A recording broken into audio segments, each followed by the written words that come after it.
दर्शकों,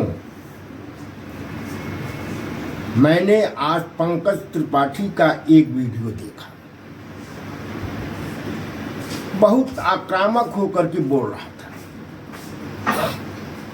उसका कहना था कि SC/ST एक्ट के भय के कारण एक पूरा परिवार आत्महत्या कर लिया। ऐसा वो बोल रहा था अपने वीडियो में।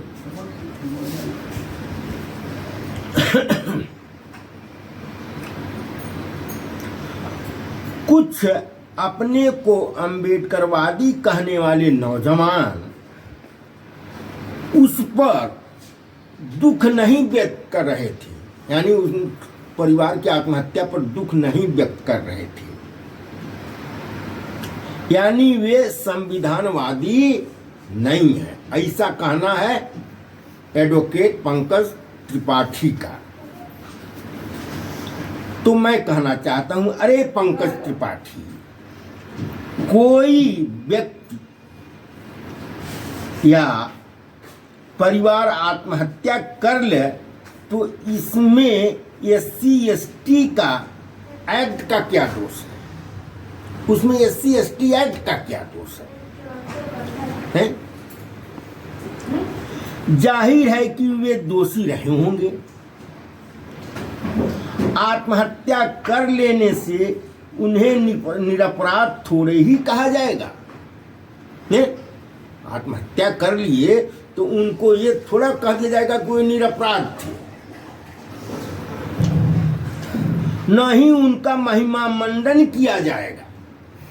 आत्महत्या कर लेने से महिमा मंडन नहीं किया जाएगा। इनकी आत्महत्या और रोहित वेमुला की आत्महत्या में अंतर है बेटा। एक परिवार दोषी होने पर सजा के भय के कारण आत्महत्या कर रहा है, ठीक है ना? जबकि दूसरा यानी रोहित वेमुला अति प्रताड़ना से डिप्रेशन में आकर आत्महत्या किया। तो दोनों में अंतर हुआ कि नहीं हुआ? कायदे से तो जो परिवार आत्महत्या किया है, इस परिवार को जिंदा रहकर अपने को दोषरहित सिद्ध करना चाहिए था, लेकिन यह असंभव रहा होगा। दोषी रहे होंगे, अपने को दोष रहित नहीं सिद्ध कर पाते, फलता आत्महत्या ही आसान लगा बेटा। अच्छा पंकज त्रिपाठी, ये बताओ, द्वितीय विश्व युद्ध में तुम्हारे दादा यानी RSS के लोग, हिटलर जो लाखों यहूदियों का हत्यारा था, उसके पक्ष में खड़े थे ना? द्वितीय विश्व युद्ध में हिटलर के साथ खड़े थे ना? उसके पक्ष में आर्य था, आर्य के नाते उसके पक्ष में खड़े थे। हार के बाद पकड़े जाने पर और सजा होने के भय से उसने अपनी प्रेमिका के साथ आत्महत्या कर लिया। मालूम है ना? हिटलर जो है, जब पकड़े जाने के डर से अंतिम समय में जब मित्र देशों की सेनाएं घेर ली, तो पकड़े जाने से और सजा होने के डर से, सजा क्या फांसी होती, तो इस डर से वो अपनी प्रेमिका के साथ वह आत्महत्या कर लिया। खुद अपनी प्रेमिका को गोली मार दिया और अपने भी सिर में गोली मार दिया। किसने? हिटलर ने। तो क्या आज हिटलर को महात्मा कहा जाए? बोलो, आत्महत्या कर लेने से उसे दोषरहित कहा जाए, दोषमुक्त कर दिया जाए ना? वो आत्महत्या करने के बाद भी आज उसकी आलोचना होती ही होती है। तुम ना करो अलग बात है, लेकिन जो मानवतावादी लोग हैं वे हिटलर की आलोचना आज भी करते हैं, क्योंकि उसने जो है यहूदियों को मारने के लिए गोली जो है उसके पास कम पड़ रही थी, तो उसके लिए उसने गैस चैम्बर बनवाया, यानी एक ही साथ 1000 लोगों को जहरीले गैस चैम्बर में ठूंस दो ताकि वे लोग मर जाएं, क्योंकि गोलियां महंगी पड़ रही थी, बंदूक की गोलियां, ये हालत थी।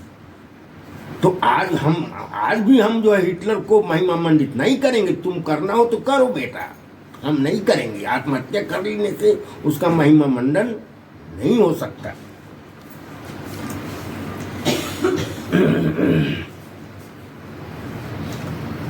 यह अलग बात है कि आज वही आरएसएस, यानी तुम्हारे बाप दादाओं का आरएसएस, उन्हीं यहूदियों के देश इजराइल का पक्ष ले रहा है। आज उसी का पक्ष ले रहा है। किन यहूदियों के देश को? जिन यहूदियों का हिटलर ने कत्लेआम किया। जब कत्लेआम कर रहा था यहूदियों का तो हिटलर के साथ थे। अब आज जो है उनका पक्ष ले रहे हैं जो मारे जा रहे थे। क्या तुम्हें याद है कि निर्भया कांड के दोषियों में से, निर्भया कांड मालूम है ना, दिल्ली का, तो निर्भया कांड के दोषियों में से जो 4 लोगों की फांसी हुई थी, उसमें से एक जो 5वां था, जो जेल में था, बंद था, उसने आत्महत्या कर लिया था। मालूम है कि नहीं? आत्महत्या कर लिया था। ना मालूम हो तो पूछ लो, गूगल से पूछो कि वो जेल में ही आत्महत्या कर लिया था। आखिर क्यों? उसे अपनी फांसी होने का डर था। दोषी था, इसलिए फांसी होने का डर था। तो अब बताओ, एक और वाकया देखो। आंध्रा की एक सवर्ण लड़की जो एक दलित युवक से प्रेम विवाह किया था, जब वह गर्भवती थी तो उसके दलित पति ने उसे नर्सिंग होम में दिखाना चाहा। इस केस को जरा देख लेना, गूगल पर खोज लेना। बहुत बहुचर्चित केस है। आज 5-6 वर्ष पहले की केस है। अभी वह हॉस्पिटल के बाहर ही अपनी पत्नी के साथ खड़ा था कि लड़की के बाप और भाई मिल करके युवक पर चाकू से हमला कर दिए। लड़की ने अपने पति का जान बचाने का भरपूर प्रयास किया, लेकिन असफल रही। उसके पति की मौत हो गई। लड़की ने अपने बाप और भाई के खिलाफ गवाही दी। दोष सिद्ध था, सजा होनी ही थी। लड़की के पिता ने आत्महत्या कर ली। क्या उसे आत्महत्या करने के कारण दोषरहित कहा जाए? बोलो, दोषरहित कहा जाए? आज उस लड़की ने जिस बच्चे को जन्म दिया, बाद में वो बच्चे को जन्म दिया, वह 5 वर्ष का है।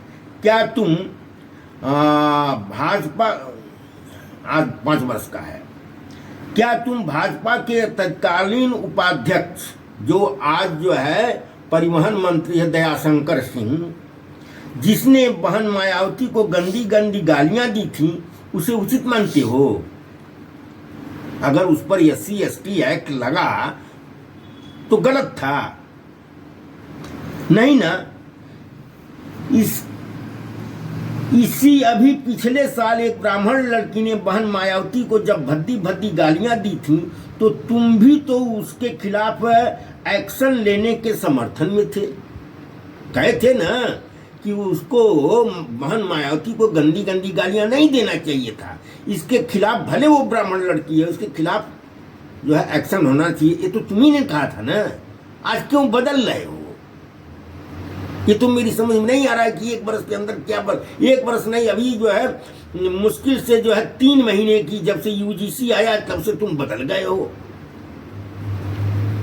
जहां तक तुम कहते हो कि 70% SC/ST एक्ट के मुकदमे अंत में फर्जी सिद्ध होते हैं, तो सुन, फर्जी सिद्ध नहीं होते हैं, फर्जी सिद्ध कर दिए जाते हैं। फर्जी सिद्ध कर दिए जाते हैं, फर्जी होते नहीं है, सिद्ध किए जाते हैं। धन, बल और घूस के आधार पर, इसके बल पर, समझे? सच्चाई तो यह है कि अत्याचार के मामले में 70% SC/ST एक्ट के मुकदमे लिखे ही नहीं जाते। 70% लिखे ही नहीं जाते। तुम उल्टा बोल रहे हो बेटा कि 70% फर्जी होते हैं। 70% लिखे ही नहीं जाते हैं। केवल 30% लिखे जाते हैं। उस 30% में भी जो है 70% फर्जी सिद्ध कर दिए जाते हैं। वो होते नहीं है फर्जी, फर्जी सिद्ध कर दिए जाते हैं बच्चा। अब तुम एक और शगुफा छोड़ रहे हो। अंबेडकरवादी रात के अंधेरे में ओबीसी मोहल्लों में जाकर नव बौद्ध धर्म का प्रचार कर रहे हैं। तुम यह भी कह रहे हो कि चूंकि डॉक्टर अंबेडकर ब्रह्मा विष्णु महेश को नहीं मानते, इसलिए तुम भी उनको सम्मान नहीं दोगे। यह भी कह रहे हो कि न मानने की घोषणा कर डॉक्टर अंबेडकर ने हिंदू देवी देवताओं को गाली दिया है। ये गाली था जो अपराध की श्रेणी में आता है। ऐसा कहने वालों पर मुकदमा किया जा सकता है। आज जो वो है 22 प्रतिज्ञाएं जो कर रहे हैं, मैं ब्रह्मा विष्णु महेश को नहीं मानता हूं, तुम कह रहे हो इन पर मुकदमा किया जा सकता है। ये गाली है, ये हिंदू धर्म का अपमान है। तो ध्यान दो बेटा पंकज त्रिपाठी, किसी अदृश्य शक्ति अथवा देवी देवता जिसके जन्म के बारे में कोई जानकारी ही न हो, अदृश्य शक्ति है, ब्रह्मा विष्णु महेश, अदृश्य शक्ति, ईश्वर, या हनुमान गणेश जैसे देवता, तो जिसके जन्म के बारे में कोई जानकारी न हो, अथवा जो कोई देवता पवन यानी हवा के स्पर्श से पैदा हुआ हो। अब समझ जाओ कौन हवा की स्पर्श से पैदा हुआ है। पवन यानी हवा के स्पर्श से पैदा हुआ हो, अथवा जो कोई देवता महिला के मैल से पैदा हुआ हो। एक है देवता मैल से जो पैदा हुआ है, जानते हो ना, पूजा जाता है बहुत महाराष्ट्र में, उसके नाम पर बहुत बड़ा मेला लगता है। तो महिला के मैल से पैदा हुआ बताया जाए, ऐसी अवैज्ञानिक बातों को न मानने की घोषणा करना गाली देना नहीं माना जाएगा बच्चा, ठीक है ना। डॉक्टर अंबेडकर स्वयं तथा अपने लोगों से जो इस व्यवस्था से पीड़ित रहे हैं उन्हें 22 प्रतिज्ञाएं दिला रहे हैं। किनको? वे खुद प्रतिज्ञाएं ले रहे हैं और अपने लोगों को, किन लोगों को? जो इनसे पीड़ित हैं, इन देवी देवताओं के नाम से, उन्हें ये 22 प्रतिज्ञाएं दिला रहे हैं। वे तुम्हें नहीं कह रहे हैं कि तुम मत मानो। पंकज त्रिपाठी को वो नहीं कह रहे कि तुम मत मानो। अगर ऐसा कहते तो भाई गलत कहा जाता है कि वो तुम पर क्यों जबरदस्ती थोप रहे हैं।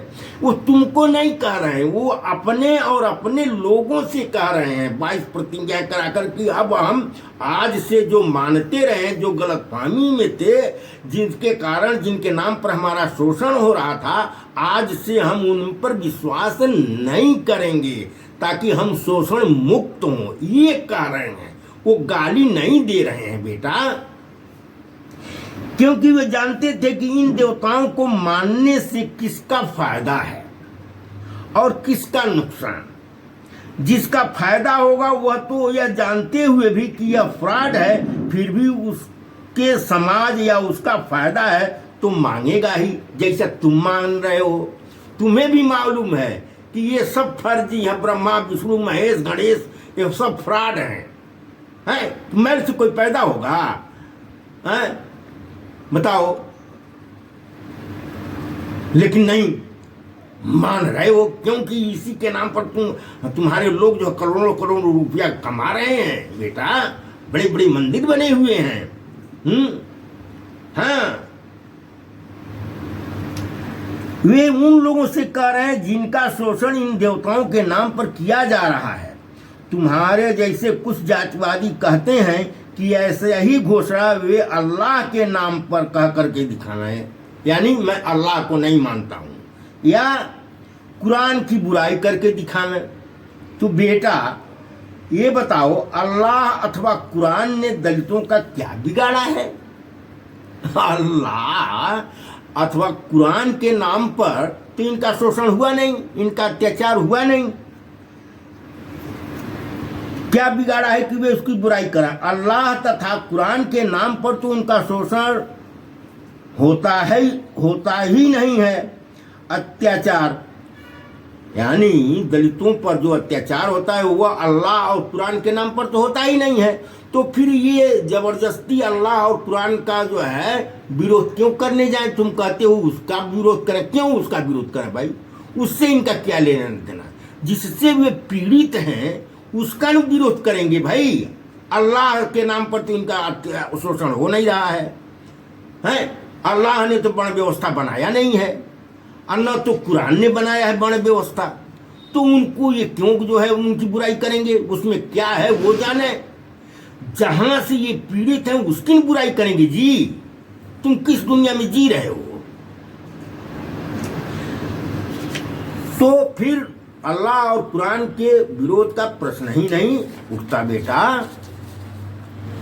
अब बात आ रही है ओबीसी के धर्म भ्रष्ट करने का। तुम कह रहे हो कि जो है ओबीसी को धर्म भ्रष्ट किया जा रहा है। ऐसा ही तुम कह रहे हो ना कि ओबीसी को धर्म भ्रष्ट किया जा रहा है। तो बच्चा बौद्ध धर्म का इतिहास जानो। सिद्धार्थ को खीर खिलाने वाली सुजाता पशुपालिक यानी ग्वाला की बेटी थी। उसके वंशज को आज जो भी नाम दिया जाए वे पुराने बौद्ध हैं।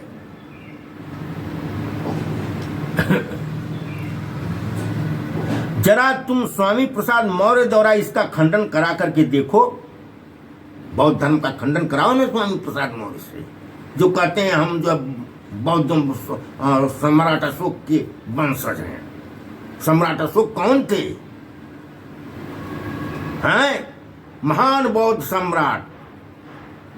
तो जरा कहो तो बताएंगे तुमको स्वामी प्रसाद मौर्य। अथवा श्री राजकुमार यादव जो गायक है, मिशनरी गायक, बौद्ध धर्म की बुराई करा करके देख लो। जरा एक बार मिलो राजकुमार यादव से तो पता चल जाएगा। कह दो कि बौद्ध धर्म की बुराई करें, वो तो प्रचार करते हैं बौद्ध धर्म का है। अब तुम कह रहे हो जो है अम्बेडकरवादी वर्ग गला रहे हैं, यादवों को, कुशवाहों को, कुर्मियों को, हैं? तुम यही कह रहे हो। तो राजकुमार यादव को कोई बरगला रहा है? स्वामी प्रसाद मौर्य को कोई बरगला रहा है? हैं? मेरे तो पूज्य गुरुजी परिनिर्वाण प्राप्त भिक्षु, मेरे अपने खुद के परिनिर्वाण गुरुजी, पूज्य गुरुजी परिनिर्वाण प्राप्त भिक्षु डॉक्टर धर्मरक्षित त्रिपिटकाचार्य, जो त्रिपिटकाचार्य थे श्रीलंका से 5 वर्ष तक रह करके त्रिपिटकाचार्य किए थे। त्रिपिटकाचार्य MA PhD दिलीप तत्कालीन प्राचार्य धर्मपाल डिग्री कॉलेज सारनाथ कुशवाहा परिवार से थे। कुशवाहा परिवार से थे। पढ़ो, डॉक्टर भिक्षु धर्मरक्षित का जीवनी मिल जाएगी। कई दर्जन किताबें लिखे हैं, मंगला प्रसाद पारितोषिक मिला हुआ है उनको। देखो गूगल से खोजो। आज के भिक्षु सुमित रतन भी कुशवाहा परिवार से ताल्लुक रखते हैं। इनको किस अम्बेडकरवादी ने बरगलाया है? हैं? किसने बरगलाया है बताओ? तुम्हें मालूम नहीं? बौद्ध धर्म अपनाने से पहले नेपाल से भारत आते समय डॉक्टर अम्बेडकर जो है डॉक्टर भिक्षु धर्मरक्षित से सारनाथ में मिले थे। ऐसा मेरे गुरुजी ने खुद बताया था, डॉक्टर भिक्षु धर्मरक्षित जी ने, कि बाबा साहब नेपाल से आते समय यहाँ सारनाथ रात में रुके थे और उन्हीं के यहाँ रुके थे। रात भर पूरी मंत्रणा हुई थी हमारे गुरुजी से और डॉक्टर अम्बेडकर के बीच मंत्रणा हुई थी। गुरुजी ने डॉक्टर अम्बेडकर का सारनाथ में भव्य स्वागत किया था। अब बताओ डॉक्टर धर्मरक्षित को किसने बरगलाया था? हैं? तुम बताओ। उस समय तो औपचारिक तौर पर डॉक्टर अम्बेडकर बौद्ध धर्म भी नहीं अपनाए थे। जिस समय डॉक्टर भिक्षु धर्मरक्षित उनका स्वागत किए सारनाथ में, उस समय औपचारिक तौर पर जो है बौद्ध धर्म नहीं अपनाए थे। तो डॉक्टर भिक्षु धर्मरक्षित तो खुद विश्व प्रसिद्ध बौद्ध विद्वान थे। उनको कौन बरगलाया था? तुम कह रहे हो तो अम्बेडकरवादी बरगला रहे हैं ओबीसी वालों।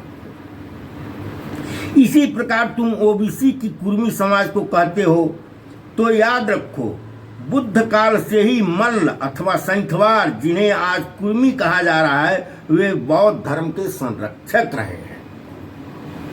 ठीक है ना? बौद्ध कालीन इतिहास पढ़ो, मल्ल का नाम मिल जाएगा, मल्ल गणराज्य। आज भी वही मल्ल हैं जो सैंथवार, जिनको कुर्मी कहा जा रहा है, जिनको तुम कह रहे हो कि अम्बेडकरवादी बरगला रहे हैं। यही नहीं, यदि प्रोफेसर डॉक्टर राजेंद्र प्रसाद तथा डॉक्टर राजीव पटेल के शोध को देखा जाए तो 8वीं सदी से पहले पूरा भारत बौद्धमय था, यानी सभी बौद्ध थे। पढ़ो डॉक्टर राजीव पटेल की पुस्तक वैदिक युग का घालमेल तथा भ्रम का पुलिंदा।